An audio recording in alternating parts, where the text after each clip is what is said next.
In the headlines, 2 dead, 3 missing as passenger boat burns to ashes in Niger State. Katsina governor urges federal government to allow Nigerians buy arms for self-defense.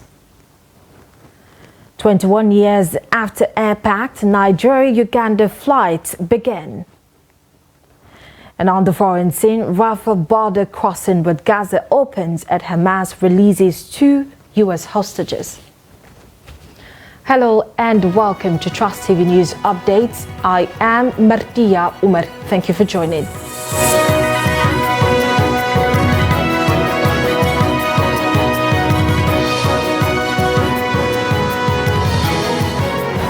Now the news in detail. 2 persons are confirmed dead and 3 others reported missing after a wooden passenger boat was gutted by fire shortly after taking off in the Kacha village in Kacha local government area of Niger State on Friday.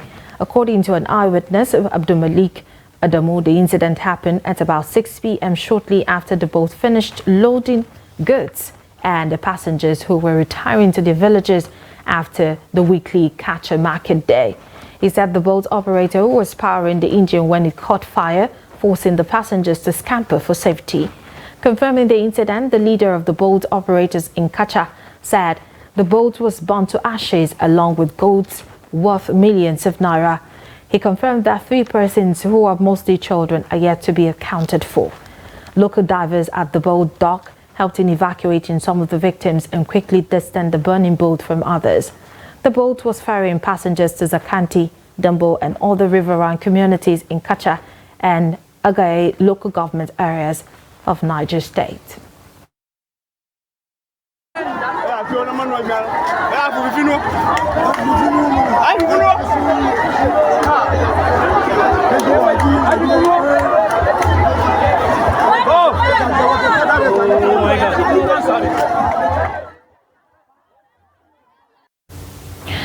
And now the Borno State Police Command on Friday confirmed the arrest of 2 suspects, Adamu Ibrahim and Bukar Wadia, for allegedly killing one Fatima Bukar, a 24-year-old housewife. Bukar was a resident of the Kacheri Bayangidan Dembe area of Maiduguri metropolis of Borno State. This is contained in a statement signed by the spokesperson of the command, ASP Sani Kamilu, and made available to Newsband in Maiduguri on Friday. Kamilu said that there was no evidence of constructive breakage or entry into the house, and only the husband has the key to the house, but investigations are still ongoing. Trust TV's Beatrice Kurati gives us an update. Concerning the case on Fatima Alhaji Bukar, who was killed last week, the Borno State Police Command so far has made some progress in its investigations, and that it has arrested 2 suspects. One is the husband, Adamu Alhaji Ibrahim, and also Bukar Wadia, 39 years old. And the suspects are currently under the custody of the police. The police also recovered some exhibits, which include 1 short pistol, a handbag rope, a rock carpet stained with blood, knife, Honda vehicle, and a stained pillow. The police said during their preliminary investigation that they discovered that there was no forced entry into the house where she was murdered, and that the only person that have access to that is the husband. And also during their investigation, the police discovered that the couples had domestic disputes over an alleged extramarital affair by the husband at their matrimonial home. It is still investigating the case, and that after full investigation, that they are going to prosecute the case in court. And that was an update from our correspondent in Maiduguri. But away from Borno State, now to Katsina, where the state governor, Dikko Umar Rada, says Nigerians should be allowed to carry weapons such as AK-47 rifles and RPG in the market to protect themselves from people like bandits. He said the governors should not be blamed for the security challenges bedeviling their state, noting that they are called chief security officers without the authority to command the military forces, the police and other security agencies to deal with security issues in their states.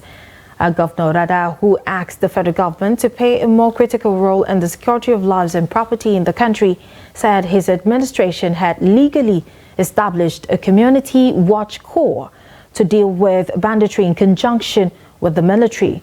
The governor at a media chat on Friday in Abuja said bandits are hardened criminals who must be eliminated in Katsina, stressing that his administration would not leave any stone unturned in ensuring they were crushed. He said some traditional rulers in the state were on the probe on the alleged romance with bandits, stressing that whoever is found to be a sponsor or ally of bandits would not be spared no matter how highly placed they are. And now the Chief of Army Staff, Lieutenant General Taurid Lagbaja, has warned criminal elements in the country to lay down their arms or be eliminated. Lagbaja gave the warning on Friday at the graduation of 5-4 battle-ready troops of exercise Restore Hope 5 at the Nigerian Army Training Center, Kachia, in Kaduna State. The Chief of Army has said the Nigerian Army will sustain the trajectory of training young soldiers to enhance their combat proficiency. He explained that the essence of the training was to make the troops better equipped to confront the security challenges in the country. The training, codenamed Exercise Restore Hope 5, is to adapt personnel who freshly passed out to the challenges posed by the ever-changing nature of threats within Nigeria's security environment. And now Nigerians have continued to express divergent views on the life of pensioners, and some governors and their deputies are enjoying. Some residents of Kaduna call for the prescription of the pension of ex-governors who are holding public offices and drawing salaries from public treasury. Trust TV's Bello Musa completes the story. The pension being enjoyed by former state governors has been a controversial issue for a long while. Recently, a civil society group, Socio-Economic Right and Accountability Project SERAP, challenged the Senate President Godswill Akpabio and other former governors to reveal the exact amount of their pension as former governors. Some Kaduna residents joined the conversation, saying that the former governors and their deputies are receiving the pension against the wishes of the poor, as the present economic reality in the country is taking toll on many Nigerians. Due to the situation of the nation, which people are suffering, I think that ex-fund that been given to the former governors should stop. We are suffering, we the masses are suffering in this country. Everybody knows. After they bought car for them, they give them house allowance, they give them this and that. And last, they will come again and carry pension. It is of no use because we are in hardship. Instead, the money should be used to distribute food to the poor. Many people don't have food and they cannot pay for their children's school fees. A human activist, Aliyu Ali, said the life pension the former governors allocated to themselves and their deputies is a manifestation of primitive accumulation. I think this is a very big case of misplacement of priority. Or let me even put it in this way, it is a case of abused priorities because Nigeria is a poor country, the people are living in recession, and we don't have the money to be spending millions of naira on people who are already rich. A Kaduna-based legal practitioner, Amina Abdurrashid, says the lingering controversy is a question of law and morality combined. Anybody cannot just appropriate for himself an allowances and salaries or pension or in whatever name you can call it to himself. It is a law.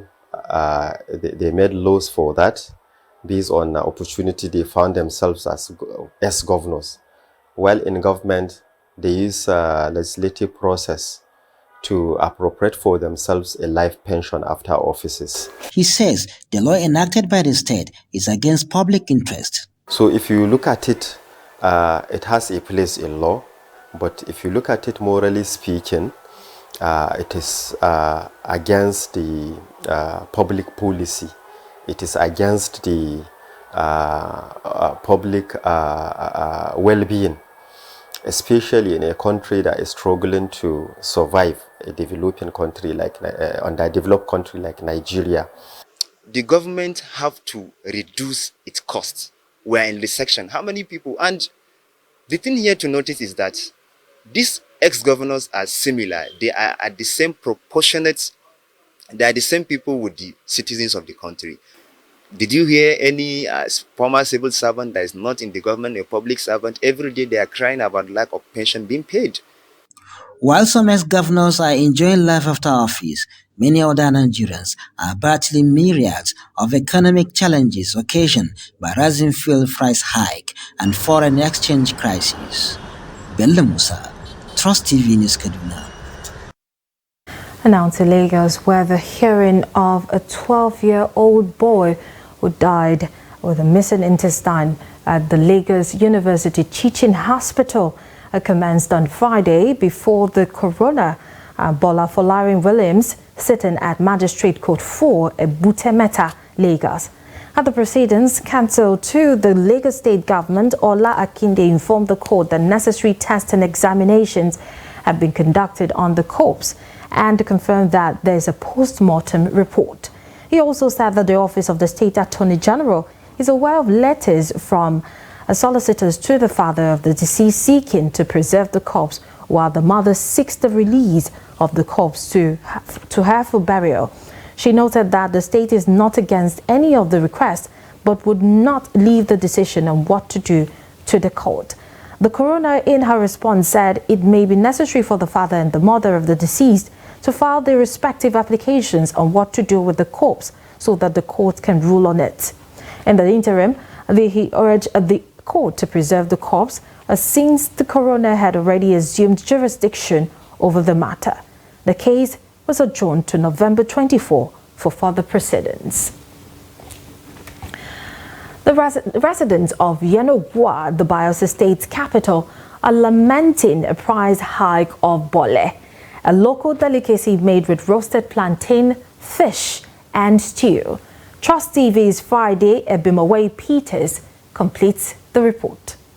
A bole customer, Elizabeth Sebastian, said with 500, she normally eats bole to her satisfaction, but now even with 2,000 naira, she cannot satisfy herself due to the hike in price. Elizabeth Sebastian attributed the hike of bole to rising cost of oil, plantain, and other commodities used in preparing bole. She then called on the state and federal government to provide tools and chemicals used in farming. Bole, we normally buy bole, then at least 500 naira bole can satisfy you. But now, if you eat up to 2,000 naira bole, it's as if you have not even started. I think maybe it's because the price of things are high, that's why, because transportation is there to go and get the plantains, the fuel, and let me say, when we talk about these stuffs, we'll talk about the chemicals, the machete, the hoes they use in planting. I think federal government should look down into farming. It should help us. It should help the youth, at least the farmers. It should help them. If it could afford the hose, the chemicals, the fertilizers, I think this price of things could at least reduce. Also speaking, John Oyema said he has stopped eating bole because of the price hike. Like person like me, I like bole, but for now, you cannot go buy bole again because of the price. The price is too cost. Nobody wants to farm again. Nobody will pursue government money or your money.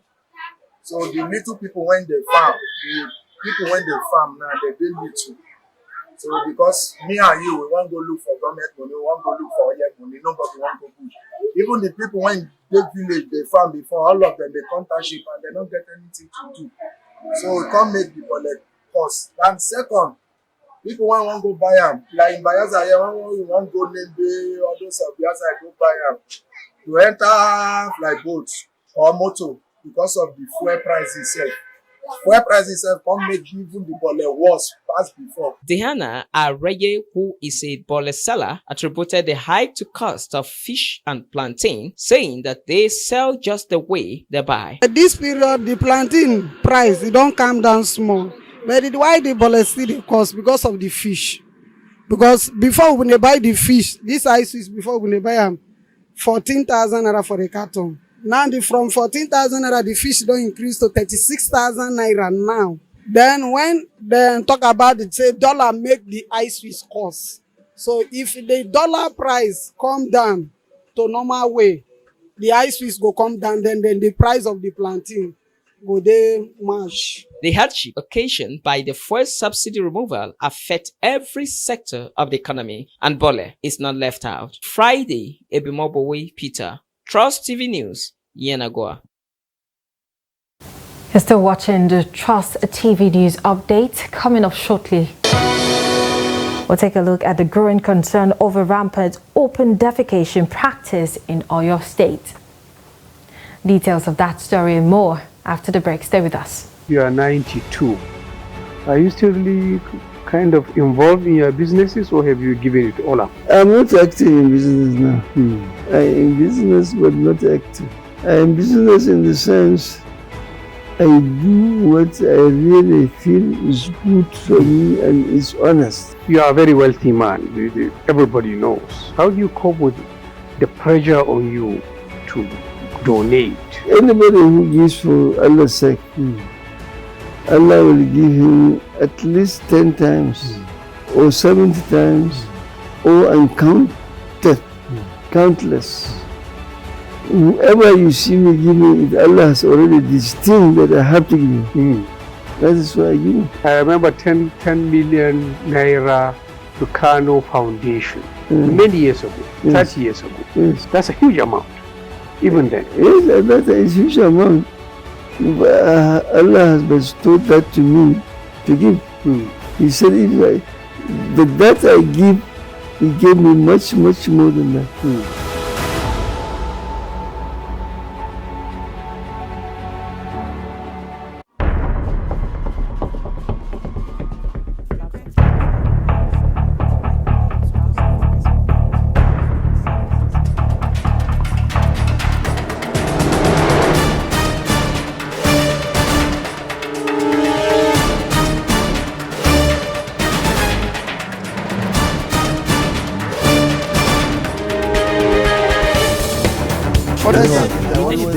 That's great.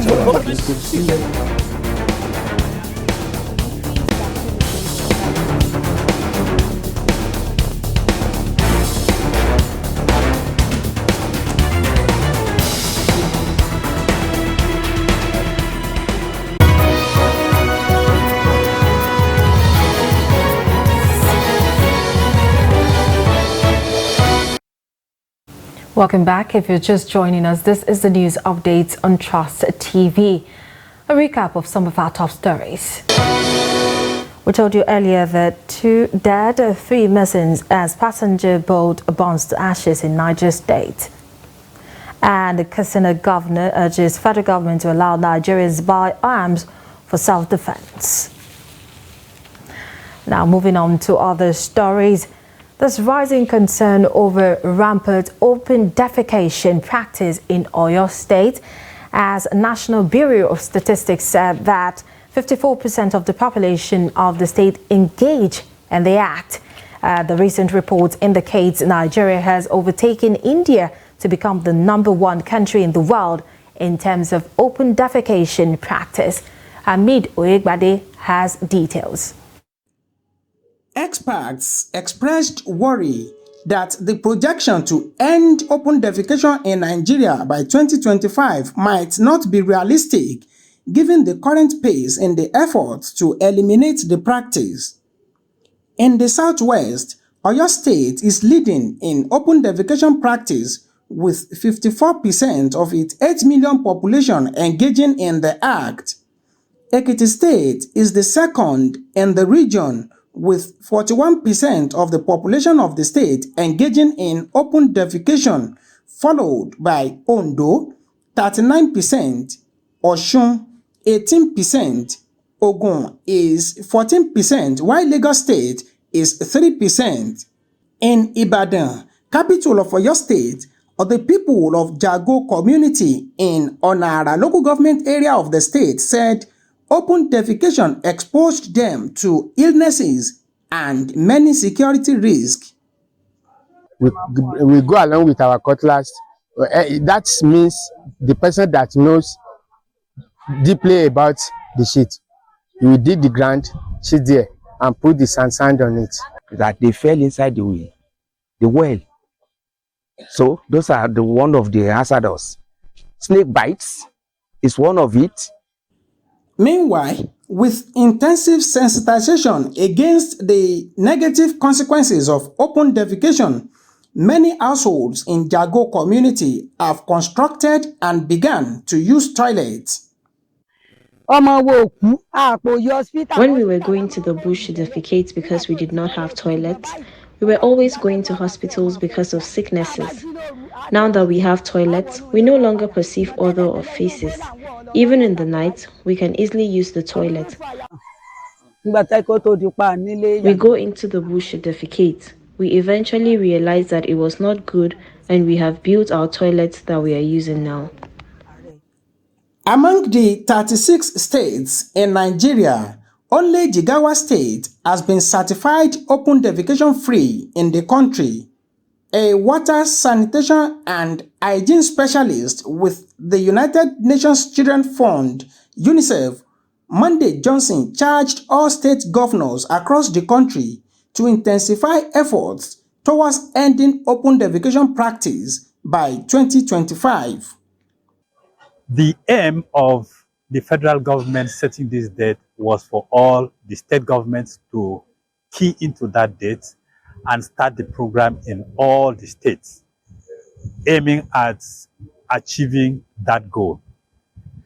As you can see, as of today, we have only one state that have been able to meet up that target, which is Jigawa State. Experts said if the implementation efforts to eliminate open defecation in Nigeria continues with the current pace, it might take up to 2046 to end open defecation in Nigeria. Amid Oyegbade, Trust TV News. In a bid to connect West Africa to Eastern Africa, Uganda Airlines on Friday commenced flight operations to Nigeria through the Murtala Mohammed International Airport, Lagos. And this was coming 21 years after both countries signed the bilateral air service agreement for flight operations. The inaugural flight of the airline touched down at the Murtala Mohammed International Airport from Etembe International Airport with passengers and a government delegation. The A330-800 aircraft was received with a ceremonial water cannon salute from the Federal Airport Authority of Nigeria Firefighting and Rescue Services. Just as the airline commenced a 3-weekly flight to Lagos, the federal government has granted approval for it to operate to Abuja and Kano airports in line with the Single Africa Air Transport Market. Uganda Airlines Chief Executive Officer Jennifer Bamutaraki disclosed that the flight from Entebbe to Lagos took about 3.5 hours. The Minister of Aviation and Aerospace Development, Festus Keyamo, said the airline was granted 2 additional designations in spirit of African Open Skies policy. Away from Nigeria, a humanitarian aid started crossing into Gaza on Saturday from the Rafah border crossing with Egypt, and a convoy of trucks was seen moving towards the crossing, an Egyptian television has reported, and the crossing had been closed since the October 7 terror attack launched by the Hamas militant group. More than 200 trucks carrying roughly 3,000 tons of aid had been positioned near the crossing for days before heading to Gaza. The Palestinian territory has been sealed off and has been running low on medicine and fuel for emergency generation amid a lot of blackout. And meanwhile, the Hamas rulers on Friday released 2 Americans amongst 200 hostages they abducted in brutal October 7 attacks in Israel and indicated that more could follow. Judith Tai Ronan and her daughter Natalie Shoshana Ronan were back in Israel late Friday, the Israeli government has said. No details were given on their condition, but U.S. President Joe Biden quickly said he was overjoyed by the news. And the pair were met at Gaza border by an Israeli envoy, and the two women were taken to a military base in central Israel where their families are waiting to meet them. The American mother and daughter were seized from the Nahal Oz kibbutz near the Israel-Gaza border on October 7. They were reportedly on holiday in Israel at that time. The Ronan family, like those of many of the hostages, had launched an international campaign to press efforts to bring them out of Gaza.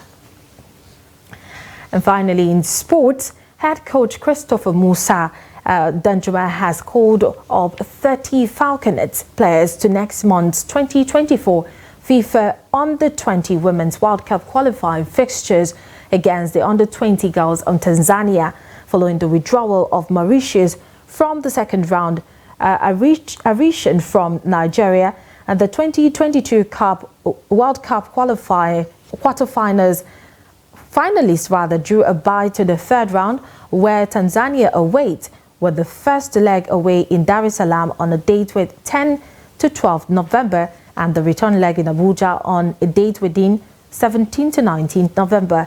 Danjuma has picked a few of his World Cup quarterfinalists from Costa Rica last year and an impressive number from the Flamingo squad that won the bronze medal at the FIFA Under-17 Women's World Cup in India a year ago.